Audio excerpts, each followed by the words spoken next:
本期嘉宾邀请到松茸怪，怎么介绍他呢？他是一本豆瓣9.2分书籍的作者，是正念播客松茸的世界的主播，也是天然精油品牌入森的主理人。我最早关注到松茸怪是通过他的书《30岁我消瘦了518天》，这本书记录了他30岁确诊霍奇金里巴瘤后一路升级打怪，最后顺利康复的全过程。读完真的被他乐观、自律和高能量打动。这期节目我们就来聊聊他的书、他的播客、他的品牌，还有他如何把一次生命危机转化成创作和创意的力量。先请松茸怪跟大家打个招呼吧，然后可以简单的介绍一下自己。大家好，我是松茸怪，然后今天很开心可以来到藏经阁。就 Jess 其实去年我们就有联系过，但是我们一直到现在才录上，我也很珍惜这次串台的机会。然后刚才其实 Jess 已经介绍过了，我的最近在做的事情就是入森这个品牌，还有松茸的世界这个播客，对，大概就是这样。先问一个我很好奇的点，就是你为什么会给自己起名叫松茸怪呢？是从20年的时候生病的嘛，然后在生病之后，其实我是另起了一套马甲去用社交媒体，就我几乎没有在我自己的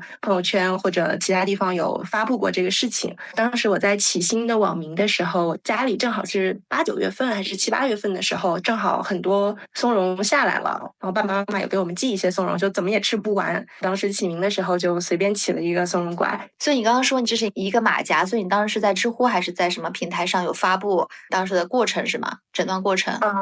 对的，对，主要是极客我感觉氛围还是比较好的。然后其他的一些平台，我平时自己会用，但是其实很少在上面发个人生活相关的东西。关于松茸，其实我还想补充一点，不知道可以吗？当时正好在看一本书，就是那本《末日松茸》，然后里面有提到说，松茸是没有办法人工干预去种植的嘛，它是野生的。然后我以前以为松茸就像那种很娇贵的苔藓或者某一些东西，它需要很干净。很怎么样的环境它才能长出来？但其实书里告诉我说，松茸是在越混沌、越复杂、越乱七八糟的环境里面，它会长得越好。所以这点也让我感觉，当我在生病治疗的时候，我很需要这样子的一种精神上的弹蹦，所以我就选择了松茸作为一个象征吧。明白，我感觉这还挺治愈的，这么一说。我也是学到了一个新知识。我其实看的时候，我觉得一点都不沉重，就是我不瞒你说，很多部分其实我是笑着看完的，所以我也特别好奇，就是我当时在想说，你是为了显得不让气氛太沉重吗，才会用一些幽默的表达，还是怎么拿捏这个分寸感的？我其实平时自己性格就是这样子，怎么讲？我是一个比较反脆弱的人嘛，就是我不是特别自怨自艾，就不知道这算不算是一个支撑我走过来的一个优点。而且还有一点就是，我觉得人有句话不就是人在什么气疯了的时候反而会笑之类的？就当你在那种很严峻的环境下的时候，反而好像会给自己很多新的视角。然后，如果你愿意，可以变得更幽默，就一种黑色幽默。明白。那你有研究过为什么会得霍奇金淋巴瘤吗？大部分癌症都是基因突变，然后这种东西它就是概率，因为我们后天环境中，我们的生活环境中存在太多可能引发这种突变的因素了。我们喝的水、呼吸的空气、吃的东西，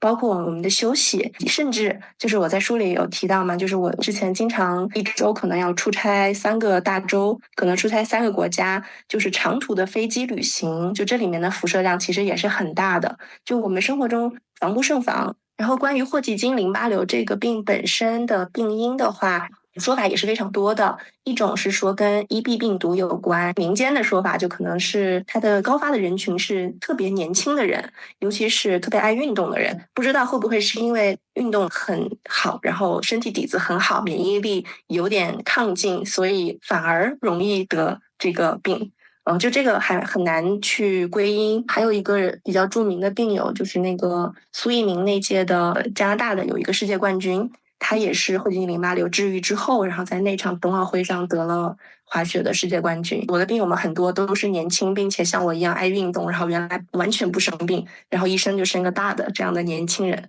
所以这个东西真的还挺玄学的，然后也很难去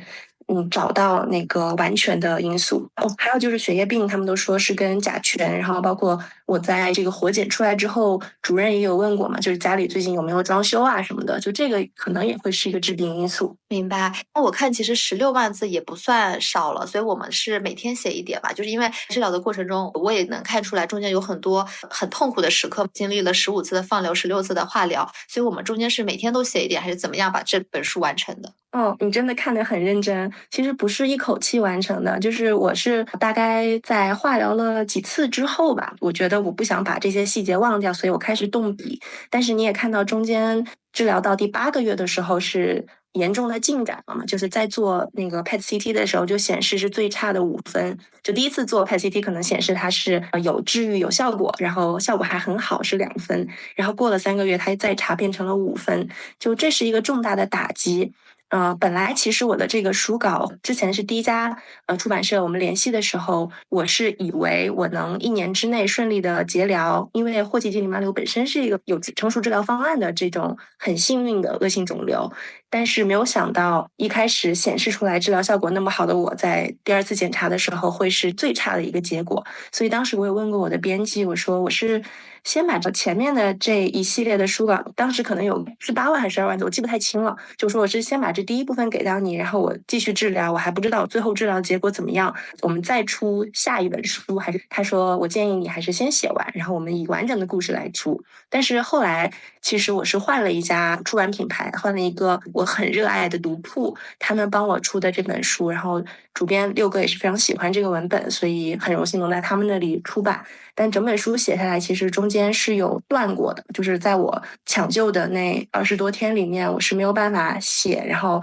也完全不知道自己后面的结局会是什么样，所以我也是平复了很长一段时间，包括终于从那抢救的这个病房里面出来，回到家，然后调整好身体和心态，然后慢慢的又开始记录。明白。所以我们一开始是怎么被编辑发现的呢？出版社这边有一部分是我们自己联系的，然后有一部分就是正好朋友是做出版的，就他给我们介绍的。读库是我自己联系的，因为我在生病期间有看过一套书叫《医学大神》，我特别推荐这套书，强烈推荐。然后这套书就是读库出的，然后我自己也是读库好多年的订阅的用户。然后我在写完整个书稿之后，第一家出版社正好也告诉我说，他们那里的选题方向发生了重大变化，就是他们可能会从可以接收我这样子的书稿，变成要做名家大师的书为优先。所以就这个书本来已经过会啦，本来已经要成为一个项目了，就等他写完，但是最后我们就没有合作上。当时就拿着写完的整个书稿，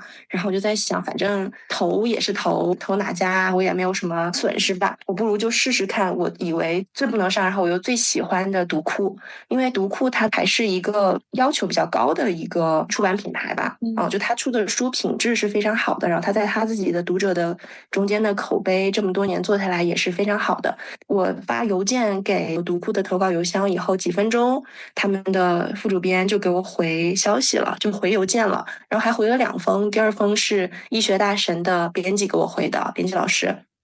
然后他们俩就说非常感动，他们说觉得自己做读库最大的意义就是能够链接到读者和作者，然后他没有想到说医学大神这套书可能引发了一个人去写作的念头吧，然后也陪伴说这个人真正的治疗过程中给了他一些支持，然后后来他们看了文本以后也还蛮喜欢的，所以我们后来就很快的合作上了。其实我看你的书的时候，我觉得你的文笔也非常的细腻，就很有画面感。对，我看其实很多豆瓣的评价也在说，大家都会有一种身临其境的感觉。你平日里就有写作的习惯吗？其实没有，就是我很小的时候有喜欢写作，然后参加比赛啊什么的。但是后面到了高中，学业其实也挺紧张，而且我从高中到大学到研究生一直都是读工科、理工科的，所以真正的去写作几乎没有。我觉得是从生病开始有一些情绪上的重大的起伏，包括思考上的一些很珍贵的片段吧，然后我就想把它们留下来，所以就重新开始写。但是我真的我自己定义我自己就是一个菜鸟作者，我就是想到什么写什么，其实没有任何的技巧，也没有任何的足够深的思考吧。所以这本小书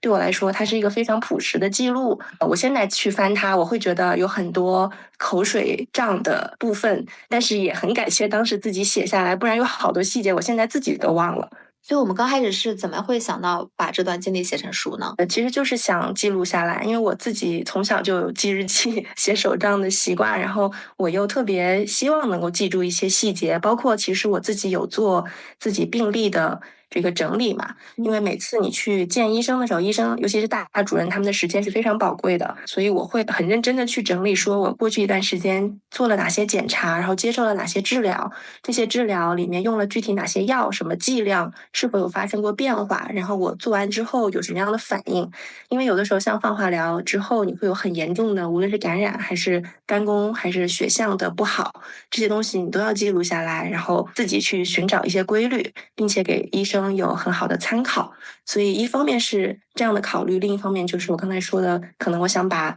这个事情记录下来。同时更重要的一点就是我当时在确诊之后，我在网上搜信息，就那时候人是懵的，然后大概清醒了之后，我就开始搜有没有可以帮助到我的信息，包括我想知道后接近淋巴瘤最近的治愈后的5年生存率是怎么样的，然后它大概的一线的方案，包括有一些检查听起来就很可怕嘛，比如说骨髓穿刺这种东西，它到底做起来感受是什么样，以及说，因为当时我才30岁，刚订婚还没有结婚，那万一我以后想要孩子的话，关于年轻女病人的这个生育力保存要怎么做，其实网上是没有任何系统的分享的，那个时候是完全没有的哈。我翻了，无论是就你刚刚提到知乎，还是一些专业的学术的网站，还是一些病人的在各个社交平台上的记录，就要么是很碎片，要么不是以第一视角去真实的记录，要么就是已经过时很久的这样的一些信息。所以我就很想把我自己真正经历过的这一套都记录下来，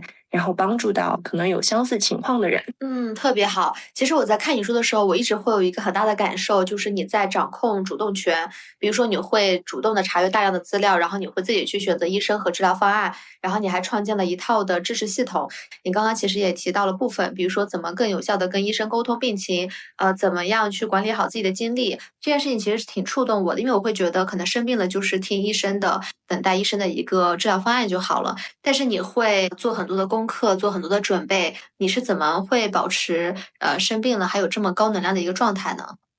其实坦率讲，我觉得有一部分人他是被逼到绝境的时候就会更积极。就我可能就是这样子的人。还有就是过去8年我都是做风险投资的嘛，然后我一直是做科技领域的投资，每次其实都是要学一个，就对我来说是崭新的领域，无论是半导体啊，还是汽车电子啊等等，就是这种我自己并没有从事过，但是我却需要辅助基金做出投资决策的这样的一些比较深奥的领域。所以我觉得我们一级市场从业者可能都有一个比较好学，然后比较强的信息收集整理的这样的一个综合能力吧。然后当时其实就是用上了这一套训练，就是完全就下意识的、自主的就开始这样去做了，就把这件治病这件事情当做一个全新的领域去学习。然后我希望在里面为自己争取到尽可能高的胜算，然后减少尽可能多的支出，其实跟做投资是一模一样的。但我觉得最核心的可能还是就是怕死，就不甘心怕死，然后想尽量争取一个好结果。明白。你觉得在写书的过程中，有没有哪一段是你觉得，比如说反复删改，或者是你觉得很难动笔的部分？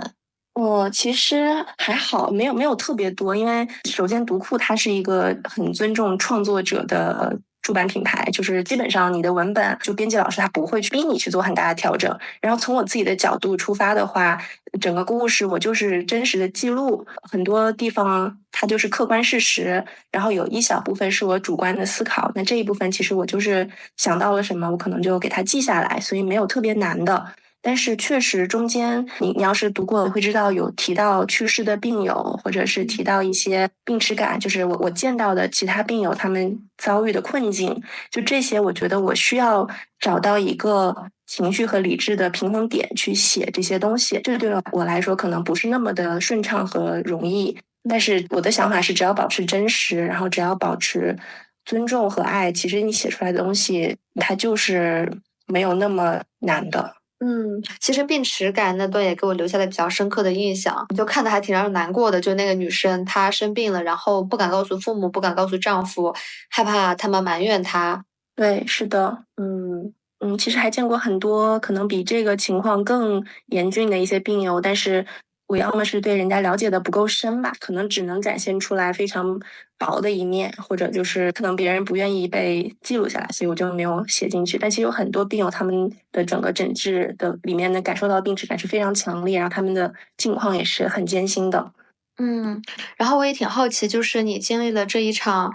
生死关口之后，你觉得自己的内心状态有没有什么特别大的变化？就心态上有没有什么特别大的变化？哦，有变化非常大。就是我现在对我来说，我这么讲可能也会觉得有一点装逼啊，但是确实我的物质上的欲望，然后包括我对外界所定义的成功的这个就是人设的这种欲望非常的低。就我现在对我来说最珍贵的就是我可以过最大化的自由和舒适和平静的这样子的生活。就对我来说，我现在最喜欢的就是我每天可以自由的规划我自己的精力。我可以想创作的时候，我就全部投入到创作中；想陪伴家人，我就很安心的休息下来，然后陪伴家人。我觉得这种自由度对我来说是极其宝贵的。因为生病之后，就康复之后，我会意识到，我现在每一天都是一个礼物吧，都是赚来的。原来其实大家也都知道，但是可能必须要一个非常大的波折、挫折之后，就像生一场大病之后，可能才能真正的意识到这个东西有多么的宝贵。你每一天的这个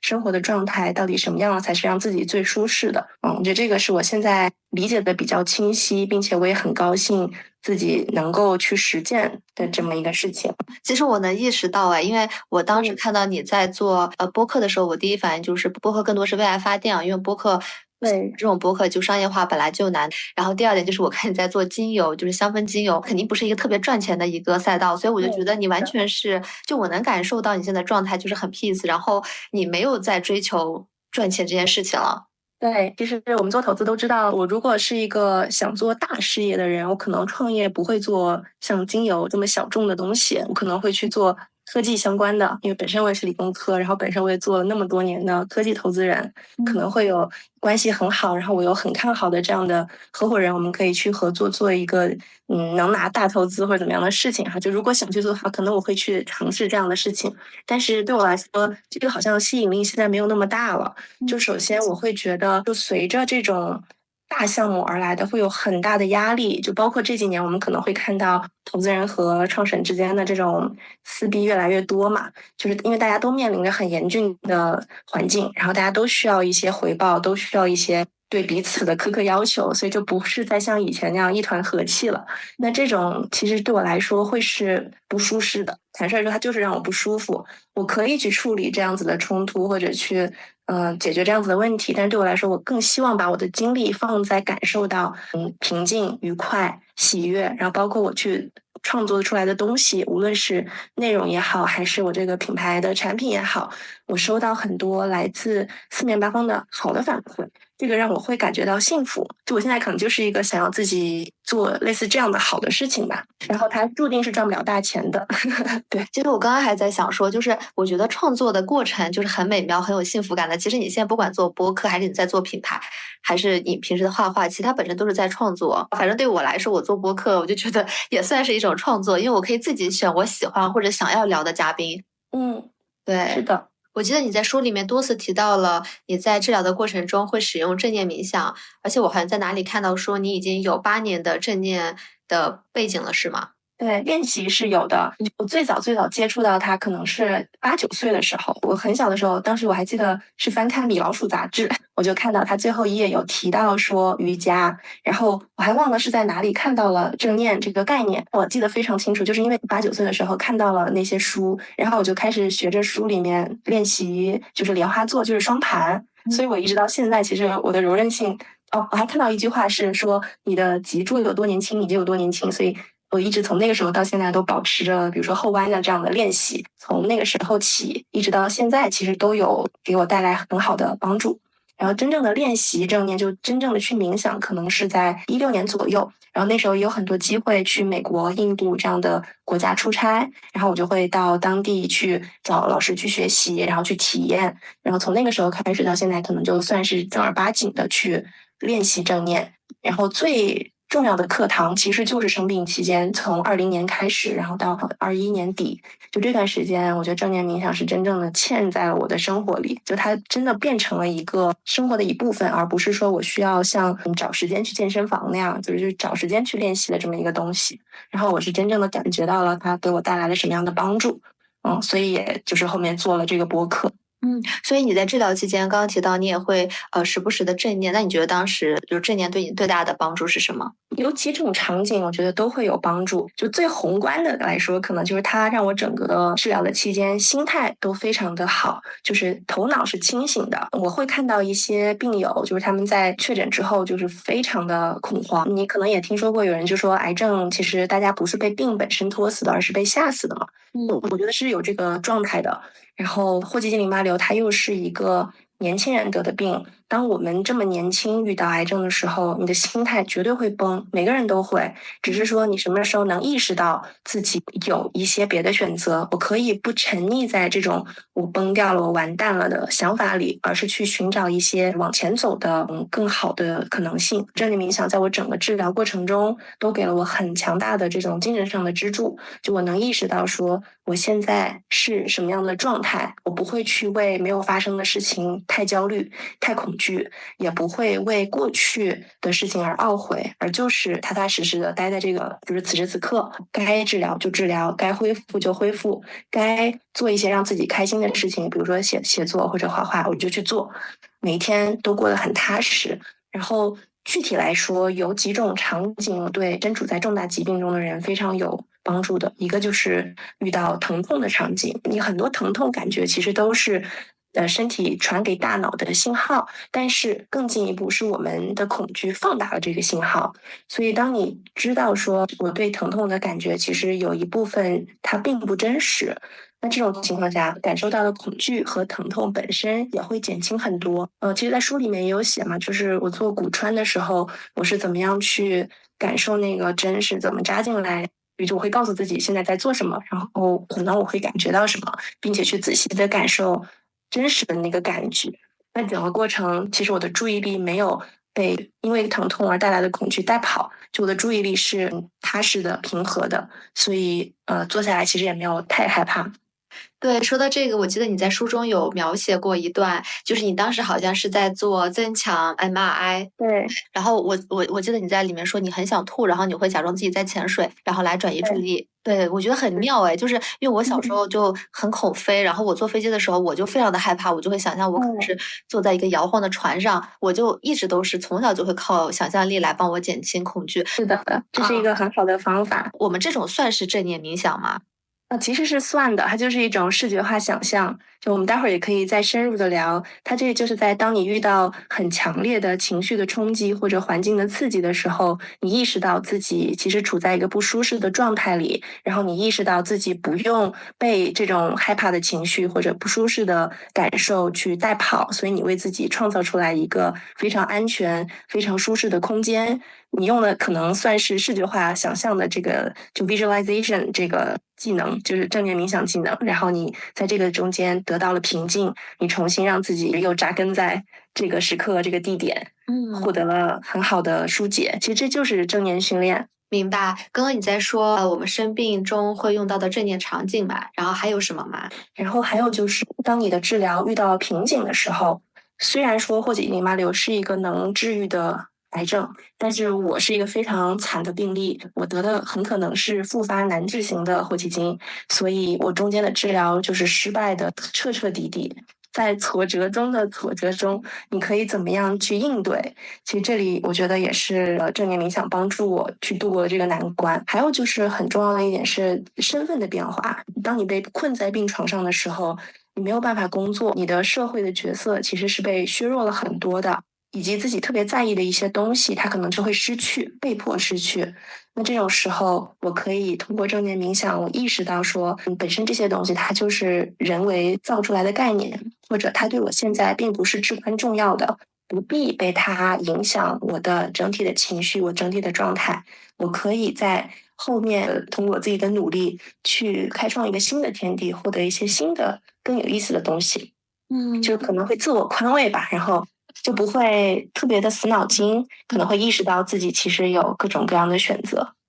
你刚刚提到最后一种心态，其实我在知乎上看到了很多，生病治疗期间的年轻人都会提到，就是比如说同龄人已经读书了，或者是毕业了，然后他们还在治疗，好像人生的这个时间就是消失了一样。是这个感觉。我觉得最可怕的真的不是病本身，也不是疼痛，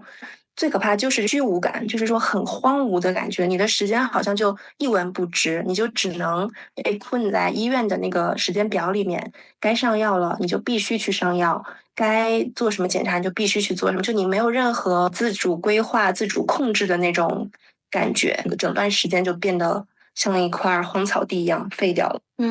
但如果你现在回头去看的话，你觉得这518天到底给你带来了什么呢？这518天给我带来的最重要的就是我们刚才聊过的心态上的转变吧。然后我觉得让我成熟了很多，让我也有机会去用不同的方式去生活，你不会被困在自己原来所笃信的某一套叙事里面，可能是精英的叙事，或者是必须怎么怎么样我才算是成功的这样一种叙事里面。我会意识到说，其实通过自己的脑子和手，我去创造，即便这个东西一文不值，但从中获得的自由和快乐，它是极其宝贵的。而且我是有机会，并且有能力通过自己的一些小小的工作去帮助到别人。我觉得这是我以前可能没有去仔细思考或者实践过的东西。我不再会觉得未来几十年，我如果没有怎么过，会特别的焦虑或者不值。就可能会把未来的几十年的人生变得每一天都很快乐，就有了这样的一种能力。真好。现在会不会有很多人私信你啊？你说小红书吗？对，就是可能各个渠道吧，我感觉会有很多人给你私信，讲他们会有一的故事。些，对，会有一些。然后我还特别感动的是，今年我还遇到了几个特别有意思的朋友，就是都是私信的陌生网友，但是私信里面聊完之后，就好像突然多了一些很好、很熟悉的朋友。然后有一位他就是在加拿大做科研的，然后他就会提醒我说：“松茸瓜，我看到你的菜谱里面用到了一些 processed meat，就像那个罐头肉。因为我当时有出一个就是松茸焖饭的教程，然后里面用到了某一款红烧罐头肉，因为很好吃。他就会提醒我说，你一定要少吃这样子的加工过的肉类，然后告诉我说，我们生活中的一些毒物大概存在在哪里。他们实验室就是研究这个的。然后我看到之后我就非常感动，因为他写的很认真，而且很科学、很详实。然后我就后来跟他开始聊，就是聊到我对微塑料啊，或者对一些重金属的一些疑问嘛，然后他也会帮我去解答，包括他会告诉我哪些其实是伪科学，你不用担心这些，然后哪些是你确实要注意的。然后包括我以前不知道说用热水做饭，就是家里那种洗手的水龙头不是会有热水嘛？他说我不建议你用热水做饭，因为热水管道会有什么什么，就他们研究出来的一些结果。我就觉得这样的朋友好神奇。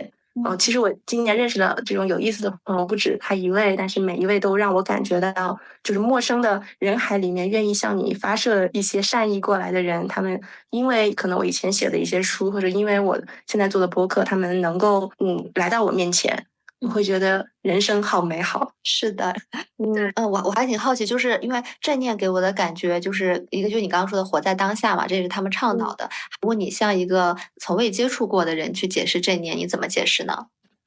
我会向完全不了解正念冥想的人去解释说，正念冥想它不是你必须盘腿坐下来去冥想，也不是必须达到什么样的状态，它就是帮助我们知道我们可以在当下保持住敏锐的觉知，然后拥有更从容的反应和更多的可能性。那你有研究过就正念它本身是怎么起作用的吗？它有几个方面吧，就是首先是脑科学的方面，估计你也读过，就是其实通过近年来的脑科学的研究，会发现长期的这种正念冥想的实践者，他的大脑中，比如说杏仁核这种与恐惧相关的一些区域，它是会缩小的，就是与一些负面情绪相关的区域，它是会缩小的。然后与一些正向的情感相关联的这种区域，包括还有跟体温调节啊，包括跟这种让自己分泌平静下来的激素的这些区域，还有跟记忆力、注意力这种相关的区域，它是会增厚的，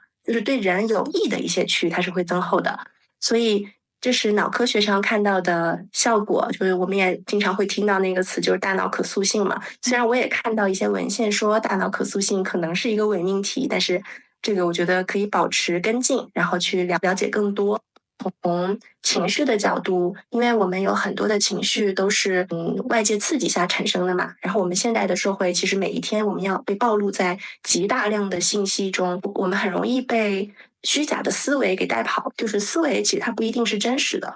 比如说，我感觉到今天我必须做一个什么事情，我才算是没有虚度今天。我就举个例子，这种思维它就不是真实的。我们的大脑它进化出来就变成一个非常爱冒出各种念头、各种评判，甚至能够骗过我们自己的这么一个器官。然后我们会很容易被大脑中的这些叙事带跑，我们会为自己创造各种各样的身份，会为自己创造各种各样的评价体系，然后让自己去依照这种路径去生活。但其实如果你去做一些正念训练，并且你知道，我可以跳脱出来去远距离的去看我的思维，然后做出一些不那么下意识的反应，你会发现自己很多个时刻会有所变化，然后你在每一个现在所做的抉择和变化，其实又会影响到你的未来。所以我觉得正念冥想它是一个把注意力集中在此时此地，集中在当下这个时刻，但同时又对我们的未来非常有注意的这么一个事情。你觉得正念要多久时间才会真的对我们大脑产生一些作用？这个没有任何的，就是也就固定的没有固定的答案。因为有的人他可能从小就是一个非常专注、内在探索，然后会和自己去交流沟通、观察自己的人，那他可能很小就开始有意无意的去进行正念实践了。其实前2天我串台另外一个播客嘛，那个播客也还在剪，还没有上线。那2位主播其实他们一开始上来都是说，一个人他还是非常不相信正念冥想的，就他会觉得这个东西神神叨叨很虚。然后另外一位主播 B， 他就是说他因为情绪的问题，最近有去主动的找一些咨询师，或者主动的找冥想这样子的方法，所以他是算是有兴趣有接触，但是也了解的不深。但是我们后来聊到后面就发现说，其实他们2个人都是很多年都在自己进行正念训练，只是他们没有意识到。比如说第一位朋友就是那个很不相信正念冥想的朋友，他就说其实他每天晚上睡觉的时候，如果实在睡不着，他就会有意识的去感觉自己到底身上哪块肌肉绷得很，然后他会去有意识的收缩放松，收缩放松，然后让自己睡下来。其实这就是一个很正念冥想训练的事情，就是肌肉的控制，然后身体扫描，然后包括把呼吸聚焦在那里。后来也意识到说，原来我这么早就开始进行正念训练了，所以他也意识到说，原来它不是一个玄学，而是一个真的是一个医学范畴的科学。是的，那我们当初办这个正念冥想的播客的初衷是什么呢？其实一开始的那个契机啊，就是那一年我们是23年10月国庆节结束之后第一期上线的嘛，但其实是在23年9月还是8月，就是我先生他跟我打赌，因为我们俩都在极客上面，因为我们俩都会互相的去鼓励对方去做新的项目，然后开启新的爱好这种，他就鼓励我说，你要不做一个播客吧，然后你把正念冥想的这个东西分享出来。他说他觉得好像现在没有特别让他喜欢的那种正念冥想节目，然后他说你声音又好像还挺好听的，你要不试试看？我就说这个东西很羞耻，对我来说太私人了，这是一个非常私密的体验。然后我又不是什么大师，我总觉得这种好为人师是一个非常让我不好意思的事情。然后我们俩就在那儿争论，然后他就发了一条极客，他就说他跟我打赌，如果这一条点赞超过100，然后我就必须开始做，就意思就是可能有很多人跟他一样想要这样的一个节目，那我就不妨试试看。我就说那你就发呗。结果他发了以后，马上就过了100了。后来就有几百条的留言，还有点赞这种，然后后来我们就开始做了。我是一个愿赌服输的雌鹰一般的女人，这是一个契机。然后同时，就当我开始想做这个事情的时候，我就想到，因为我原来在那本书里也写到过嘛，就是我书里至少有2处有提到正念冥想。就是我确实是希望把那2处提到它的地方好好的展开，好好的把我到底在生活中受到了正念冥想什么样的帮助，然后我可以怎么样去用它来让更多的人拥有更好的幸福。就是我想把这个东西表达出来。然后其次就是我确实也没有发现让我自己特别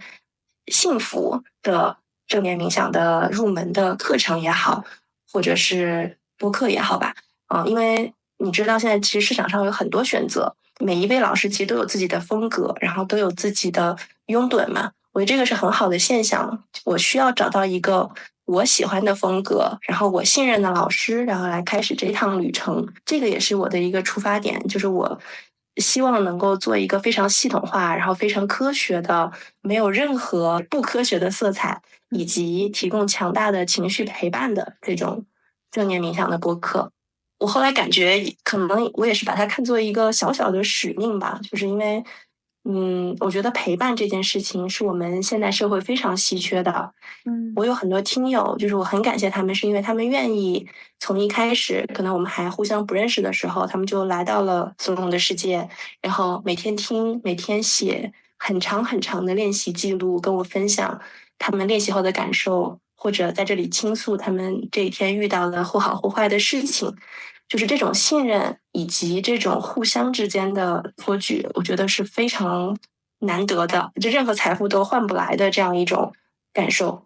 所以后来我就把这件事情很用心的做下去了。特别好。我们所有的引导词，就冥想的那些引导词，都是你自己想的吗？对的，是的。所以你会发现，其实有很多类似于仪式感的东西，从第一期到现在，其实都是贯穿其中的。因为它是我自己冥想时候的习惯，也是我梳理出来我觉得对我最有效的一些方法。我们设计引导词，这是一件有难度的事情吗？我看我们的这个专题里面，其实内容比较丰富，然后有很大的系列是讲助眠，然后也有教大家怎么去缓解焦虑，还有女性力量，包括个人成长。对，其实这个体力消耗非常大。因为一开始可能都还比较短嘛，然后我一开始想的就是最入门的是那个正念地图的系列，每一期可能就专注一个我认为要重点去学习的正念冥想技能。我觉得它技能其实是不准确的，因为如果你去就是认真的学习正念冥想，你会发现其实这些我们用到的所有的技能方法，它都是不应该被归类为工具的，不应该被归类为方法的。但是我觉得从我的角度，如果我是一个初学者，有人帮我这样梳理出来，有人告诉我它为什么起效，然后有人通过编出一个场景，比如说偏头痛啊，比如说这个场景下，我可以组合运用哪几种技能，那这样我会首先觉得有效，其次觉得好理解，然后会更加信任这样子的内容。所以这是我从初学者角度去思考，然后去组织出来的。然后还有一部分内容其实是听友给我提的，就是他们想要什么样的场景，然后我就去写。其实我想做的场景还有非常非常多没有被覆盖到，包括你看那个女性力量那个专题下，像更年期啊，像孕产期，其实目前还没有真正的写出来，因为我是希望一呈现它就是一个尽量成体系的东西，我没有办法100%确保说我一开头就能想的特别的周全，但是我希望它是尽可能成体系，尽可能有所呼应，然后有所连接的这么一套东西，然后我去有条不紊的把它发出来，这样子可能从无论是学习的角度还是一个创作的角度，对我来说都是更有价值的。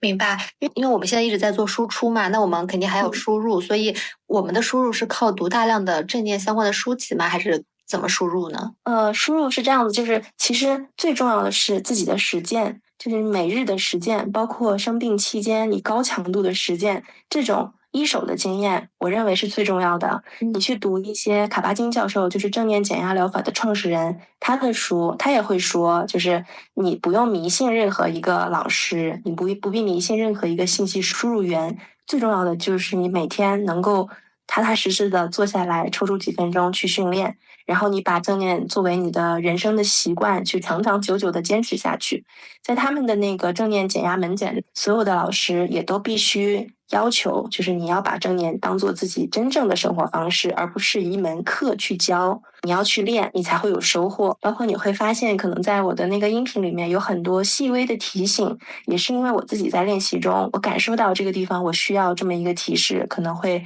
有更明确的感受，那我会把它加进去。就这样子的东西，其实你很难从书本里面完全读到，但是确实，我觉得在相当长一段时间里面去做同一件事情的时候，是必须要不断提升自己，要不断的去吸取新的养分的。所以看书是一种很重要的信息来源。那我自己会比较推荐就是读卡巴金教授的书，然后包括我之前还有一期那个松茸龙门阵里面有荐书嘛，荐了一本那个正念的书，就那本也是我认为非常适合初学者去学的。然后卡巴金教授他因为是最早将正念冥想从宗教的这个范畴里面分离出来，然后变成医学、心理学结合的这种临床科学的这种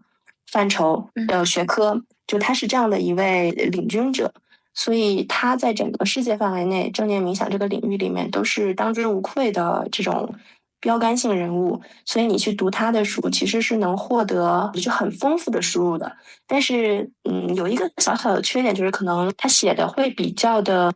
就他拔高的可能比较多。就虽然他也会举一些例子，但是如果你是一下子猛扎进去，你可能会觉得他的书有一点点云里雾里，或者有很多东西其实看起来是重复的，但其实不是。不过，当你在遇到一些人生契机，或者是当你的经验足够丰富的时候，理解足够深入的时候，你再去看，会发现他每一句话写的都是很到位的。所以如果你想非常正经的去学习正念冥想，当然是最推荐看他的书了。同时，最重要的，真正的要去实践冥想训练，这样我觉得收获是最大的。明白。我在想，冥想本身会有一些误区吗？哦，有的，有的，误区可多了。我觉得，首先是刚才我们说过的那种，就印象上的误区，就可能有人会觉得冥想，因为它是来源于宗教，它确实来源于宗教。在当前，即便是在正念冥想这样的就是医学范畴下去表达的时候，很多时候还是用了很多宗教里面的词汇，正念就是一个佛经里面的词汇。还有你看卡巴金教授他去写书会用到三摩地呀，就会用到一些也是经书里面的词，包括引用一行禅师的话呀等等，就这种会让人感觉它是不是还是很宗教，还是有一点点玄学的色彩在，但其实不是。就我觉得有一部分是翻译和表达上面的印象哈，有一部分就是很多刚刚接触的人他没有真正的去体会到正念冥想对大脑和身体是怎么样起作用的，所以他会有这么一个感受。然后第二种可能就是对冥想练习结果的好和坏的一种执念，就是必须有一个预期，说我是不是一定要达到什么样的境界，我才是真正的冥想了。因为我们好像从小收到的对冥想的看法就是大师好像都会入定，就那种感觉，但其实不是的。就冥想它没有好坏之分，你每一次的练习，它就是会逐步的积累它的好处。还有很多听友会在我们的评论区里面留言说，我还是坐不住，我还是会走神，这要怎么办啊？等等，或者说我今天觉得很沮丧，我可能冥想了3分钟，但是有2分半我都是根本就没有在状态里面，然后我感觉身体这儿疼那疼等等。但其实我都会回复他们，这种状态是最好的练习时机。在正念训练里面，我们会通过呼吸，注意力回到呼吸这个锚点上来。你的念头冒出来，你走神，跑得特别远，然后又有意识的回到呼吸上来，这种收放的牛皮筋一样的动作，它就是最好的练习正念肌肉的动作。所以如果你可以不那么执着于说我对冥想练习的预期就是我的大脑要清空，这是错误的哈。冥想不是要把大脑清空，如果你的预期是这样，然后你又预期说我必须获得一次成功的正念冥想体验，如果你带着这样的想法去练习，可能就会有一点点走偏了。其实我们的正念训练就是不应该有这些局限的，它没有好坏之分。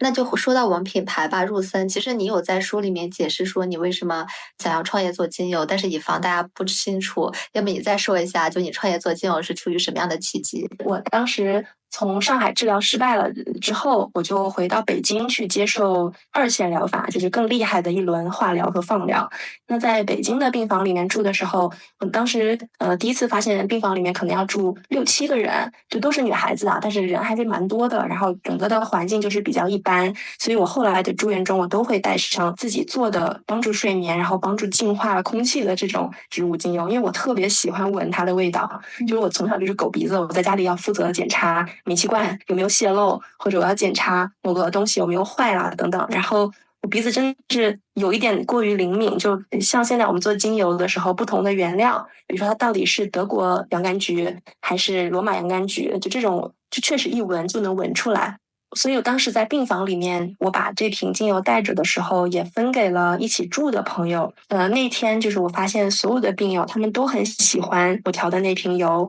然后我们整个病房每一个人床上都滴了，然后甚至因为我的好朋友木木他在隔壁病房，正好我俩化疗周期就是赶上了，就在一起。他在隔壁病房，然后我送了他们病房，他滴完以后，他们病房的人也很喜欢，然后每个人也都滴了。所以我觉得在那个瞬间，好像特别臭臭的、脏脏的、闷闷的这种病房里面，它就一下子变成了一个很舒适、很清凉的森林，就很舒服。你待在里面，好像对疾病的那些担忧，然后对整个环境的这种不适应感，都会很快的减弱。因为就是气味其实是非常重要的一种媒介。就当我们闻到，比如说某种柑橘的味道，或者小时候的那种树和青草的味道，我们就会马上在脑海中引发相关的回忆。而且我们看到的东西、摸到的东西就视神经收到的信号，然后包括皮肤末端的这些触觉相关的细胞收到的信号，包括听觉，然后舌头上的这些味觉，它都是要经过转译，它才会到达大脑的啊。当精油里面的气味分子它挥发出来之后，它直接接触嗅球，然后嗅球直接就是通到大脑，它是唯一一个能够直接通到大脑并且引发反应的一种感觉。然后在植物的精油中，它又有很多的天然的功效成分，比如说我们已知的薰衣草助眠，为什么助眠？因为它里面的某些成分，它是能够帮助大脑分泌，就是让人平缓下来的化学物质的。所以你能够自然而然的进入舒适放松的这样的一个状态。就精油化学在过去的几十年中发展的是非常迅速的，我们能越来越多的识别到说不同的精油里面到底是有哪种物质。哪种功效成分在发挥作用，但是同时我们也想去通过类似于反向工程一样的手段，去把这其中的有效物质，要么单个提出来，要么把发现的几种合在一起，看看能不能对人体产生同样的效果。但很不幸的是，我们会发现这样是不起作用的。就是精油里面它有一种非常有意思的机制，就是首先它有很多很多的天然化学成分在里面，然后它们之间是会相互作用的。它们有的在一起会互相增强，有的在一起会互相抵消。互相增强很好理解，可能说某两种物质它都能让你放松下来，那你两个合在一起，它可能让你这个放松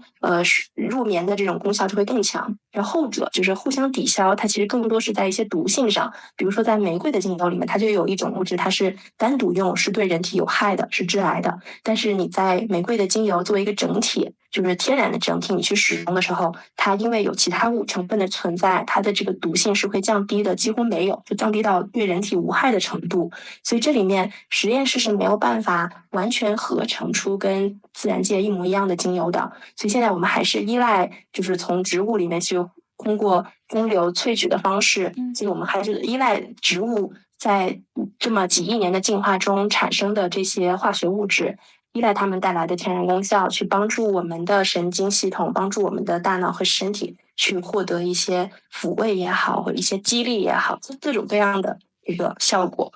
所以我当时就想把这个事情好好的做出来吧。首先我自己喜欢，就我当时就想，无论怎么样，我先把这个做出来。要是没人买，我就当做未来几年我送朋友们的礼物，也是很好的。就是我不会后悔去做这个事情。然后我们把配方、把产品都做出来之后，设计包装也做得非常的用心。但是同时理念就是要环境友好，最好是零塑的，然后最好是可重复使用的。东西做出来以后，好像还蛮多人喜欢的，所以入森就逐渐的这样长大。明白，入森这个名字还挺美的，我们当时怎么想到的呢？入森是我先生帮我取的，就是我先生他是从21年开始做他自己的无刺激功效护肤品牌出梅嘛，然后出梅这个词是我取的，然后当我想要开始做自己的这个品牌的时候，我就让他帮我取了一个，然后他就取了入森这个名字，然后正好这俩是对仗的。对，是的，我刚刚还以为入森是因为你刚刚提到说你在病房的时候，你们那个精油打开味道很清新，像进入了森林一样，我以为是这个意思。是的，是的，就是出发点是这个，但是把它变成一个名字固定下来是罗先生想的。明白，我后来有看过咱们这个品牌，其实是我们当时跟另外一个病友一起创立的，是吗？哦，对，是我的好朋友，就是我在北京治疗以后遇到的第一位好朋友，然后到现在都是最好的朋友之一。然后他和我就是我们一起创办的这个品牌，然后我是负责产品，然后包括其他所有事情，然后他是设计方面非常的强，所以他主要的就是把我们的整个的视觉，然后设计这块做到了极致。明白，对，其实我还挺好奇，就是我们在这个研发上面，是我们自己研发吗？还是我们也是跟比如说第三方公司合作？配方完全是我这边来设计的，因为我自己有在学习，就是因为芳疗的体系在全世界有好几个体系嘛，然后我学习的是英系的芳疗，就是 IFA 对应的那一系列的体系，然后我是遵循 IFA 所有的对于配方的要求，无论是功效的要求还是安全性的要求，然后从这个基础上出发，再结合了我自己的审美去做这每一个配方。就是我跟你说，芳疗师这个职业，很难被完全规范，就是因为它也是一个很依赖个人审美的这么一个这个就是领域吧。因为每一个人对喜欢的气味的理解，然后包括留香该怎么样，扩香该怎么样，就这种每个人理解都是不一样的。所以当你发现了一个人他的一个调香师，他的调出来的味道你特别喜欢，然后他做出来的产品对你来说功效特别好的时候，你就会天然的有一种打引号的忠诚感吧，就你可能会优先选择他的产品，并且信任他出的东西所以这也是一个非常私人化的一种审美。现在所有的配方就是都是我这边来做，但是我们在广州有一个合作的实验室，这个实验室里有非常专业的设备，然后包括有很专业的工程师，他会帮我把我的配方调整到可以固定下来的状态，然后去做生产。就一开始全部都是我自己调自己生产的，就你要是看极客或者我小红书会发现，就那时候我会自己晚上就在家里去制作这种配方，然后去试，不停的试，找我的朋友们试，然后慢慢的我们就会走上正规军的道路，然后开始在实验室里面去把这个配方做好，然后去生产，包括用到最先进的一些设备和技术去把精油做好，然后呈现到消费者面前。我是买了你们那个野无念，对，因为我看到它那个成分里面有橙花，就我很喜欢橙花。对，这款也是，就是我觉得我当时推出来的时候会担心它的味道不是很多人喜欢，就它是一个有门槛的味道，包括里面用了很多那个树脂相关的香气，就天然的原料。但是就是推出之后，我还发现好多人他就喜欢这一款，尤其是他们会拿它作为个人香水，就是点涂在发梢或者衣袖口，然后从早到晚去体会它那个味道的变化。然后早上出门的时候，可能是一个非常像那种高级香水的那种复合型的琥珀的木质的那种香调，到晚上回家就会稍微变得柔软、变得圆润、变得甜美一些，然后正好能够衔接到晚上睡觉的这个过程。像这种，就你因为有上百种草，可能上千种吧，就是到底是怎么调配，它本身就这种创造本身就难度很大，就是你怎么构思呢？比如说你要做野无念了，然后你知道它是一个正念用到的精油，那我们开始怎么构思它到底要用什么样的就是草药，什么样的这种成分？对，就它确实是一个选择很广的这么一个起始点，但是如果你学习芳疗足够久，你会发现其实有一些东西它是就被运用的很成熟了。就比如说岩兰草，它就是用来稳定心神，然后它的味道就是非常的醇厚。在一些文化中，它可能就是与平和的性格，然后踏实的性格相关的，所以它是有一些使用上的常规的做法的。那你去系统的学习芳香疗法的时候，你会发现，其实这一门课有一门就是讲就是单方精油的，在这里面就会讲到说每一款精油它的产地、功效成分到底有什么，然后它的特质是什么，它有什么样的毒性，你要怎么注意，什么样的人不能用。但是话说回来，就又回到我们刚才说的，它是一个非常私人化、非常个人审美的一件事情。就做配方这件事情，很依赖就方老师的鼻子，也很依赖说他对这个场景的理解。比如说我自己也会发现，我做了多了，我发现我很爱用花梨木、柏木这种东西的味道，包括橙花也是我很喜欢的。就我可能会下意识的就会去优先用这些东西。如果在那个它跟这个功效场景是合拍的情况下，我可能会试着先用它。但是我现在就会，我在做野无这个系列的时候，就其实会有很多。故意去让自己跳出一些过于老套的配方思路，去用一些新的，就是有效，但是又比较新颖，包括可能成本比较贵的原料，去让这一个味道变得与众不同的这样的想法。明白。我们现在只有4款产品，是研发上你觉得是有难度，还是说有什么特别的坚持，还是说我们就是希望保持精简呢？哦，是这样子。就我们现在其实在做新的产品了，但是因为我们本身的确实有坚持啊，就像你说的，我们的坚持一个就是希望把这件事情做的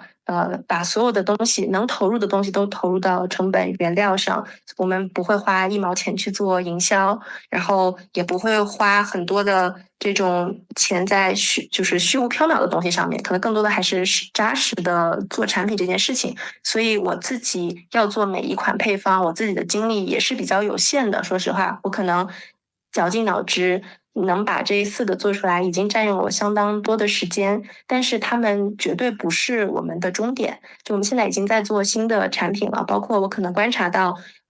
我们一开始就想把精油做成使用门槛比较低的东西，就包括我也配好了这样的器材，配好了说明书，告诉大家你可以怎么用这个东西，它是安全的，它是有效的。但是仍然会发现，因为精油本身不是生活的必需品，然后芳疗在我们国家普及的程度也不是那么高，不像说在法国、瑞士，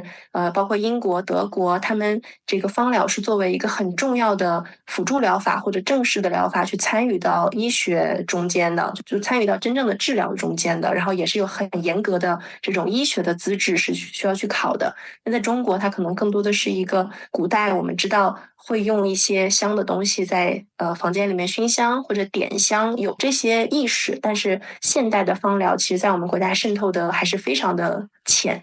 然后也有一些，比如说品牌，它可能会让人感觉到是传销啊，或者是就会有一些这样子的认识嘛，在里面比较复杂的情绪在里面，所以整体大家对芳疗的理解还是没有那么深。我们其实一开始就想降低这个使用门槛，但是发现野无这个系列，还有很多就帮助了很多人进入了芳疗的领域，但是还是有一些客户他会问说，我想选一个什么什么样香型的，他甚至会提出来我想要烟草或者皮草的香型，但这些一听就不是纯天然精油的范畴，而是人工香精的这种香水的范畴。然后还有一些人他可能会理解说，这个精油是不是必须滴在某一种机器里面用会比较好等等。然后包括就100%浓度的精油是不建议上身使用的，就还是会有很多客人他会疑惑说，那我要是涂一点点有没有关系啊？我要怎么用才能把它上身涂抹啊？等等，就这里面疑问还是需要一定的时间去慢慢的学习，慢慢的普及。那我们接下来的产品可能就会尝试一个使用起来更直接，然后那个感受会更简单、更纯粹的一些产品，也是用纯天然精油制作的，但是不会是像100%浓度的纯天然精油这样，就使用起来稍微还是有一些门槛。对，所以可以期待一下，因为我们现在已经打样已经基本上结束了，我现在就是在做一些测算，然后包括供应链上还在等待一些环节的成熟，这一段时间应该就能推出来产品。明白。所以我看我们现在产品这4款其实还是围绕功能，就比如说助眠，然后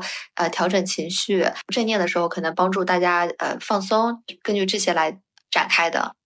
对，我自己是觉得精油它最大的价值就是功效，就是好闻，只是它诸多优点中的一点而已。它最重要的就是它是真的有功效的，它不是人工香精做出来好闻的香水，虽然好闻，但是其实